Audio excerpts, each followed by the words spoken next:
ಬೆಳಿಗ್ಗೆ KSRTC ಬಸ್ಸೊಂದು ಚಾಮರಾಜನಗರದಿಂದ ಬೆಂಗಳೂರಿಗೆ ಹೋಗುವಂಥ ಸಂದರ್ಭದಲ್ಲಿ ಮದ್ದೂರಿನ ರುದ್ರಾಕ್ಷಿಪುರ ಎನ್ನುವಂಥ ಒಂದು ಸ್ಥಳದಲ್ಲಿ ಚಾಲಕನ ನಿಯಂತ್ರಣವನ್ನು ತಪ್ಪಿ ಒಂದು ಅಪಘಾತ ಆಗಿದೆ.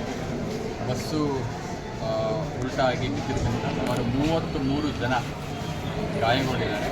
ಗಾಯಗೊಂಡಿರ್ತಕ್ಕಂಥ ಎಲ್ಲ ಪ್ರಯಾಣಿಕರನ್ನು ಈಗಾಗಲೇ ಮದ್ದೂರಿನ ತಾಲೂಕು ಆಸ್ಪತ್ರೆಗೆ ಸ್ಥಳಾಂತರ ಮಾಡಿ ಚಿಕಿತ್ಸೆಯನ್ನು ಕೊಡ್ತಾ ಇದ್ದೀವಿ.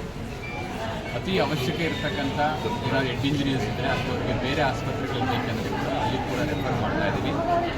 ಆಯಾ ಗಾಯಗೊಂಡಿರ್ತಕ್ಕಂಥ ಪ್ರಯಾಣಿಕರನ್ನೇ ನಾವು ಕೇಳ್ತಾ ಇದ್ದೀವಿ, ಒಂದು ವೇಳೆ ಅವರು ಖಾಸಗಿ ಆಸ್ಪತ್ರೆಯಲ್ಲಿ ಚಿಕಿತ್ಸೆಯನ್ನು ಪಡಿತಾರೆ ಅಂತ ಇಚ್ಛೆಪಟ್ಟರೆ ನಮ್ಮ ಆಂಬ್ಯುಲೆನ್ಸ್ ಮೂಲಕನೇ ಖಾಸಗಿ ಆಸ್ಪತ್ರೆಗೆ ದಾಖಲು ಮಾಡಿ ಆ ವೆಚ್ಚವನ್ನು ಕೂಡ KSRTCಯಿಂದಲೇ ಭರಿಸಬೇಕು ಅನ್ನುವಂಥ ಸೂಚನೆಯನ್ನು ಕೂಡ ನಾನು ಕೊಟ್ಟಿದ್ದೇನೆ.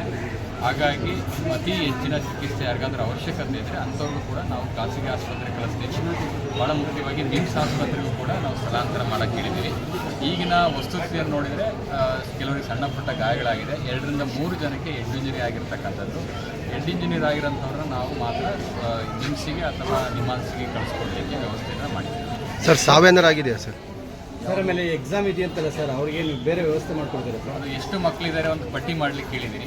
ಮಾಡಿ ಸಂಬಂಧಪಟ್ಟಂಥ ಕಾಲೇಜಿನ ಪ್ರಾಂಶುಪಾಲರೊಂದಿಗೆ ಮಾತಾಡಿ ಅವರು ಕೂಡ ವ್ಯವಸ್ಥೆಯನ್ನು ಮಾಡ್ತೇವೆ. ಯಾಕೆಂದರೆ ಈಗ ನಮಗೆ ಪ್ರಥಮ ಆದ್ಯತೆ ಚಿಕಿತ್ಸೆಯನ್ನು ಕೊಡತಕ್ಕಂಥದ್ದು, ನಂತರ ಪರೀಕ್ಷೆ ಅಂತ ನೋಡ್ತೀವಿ.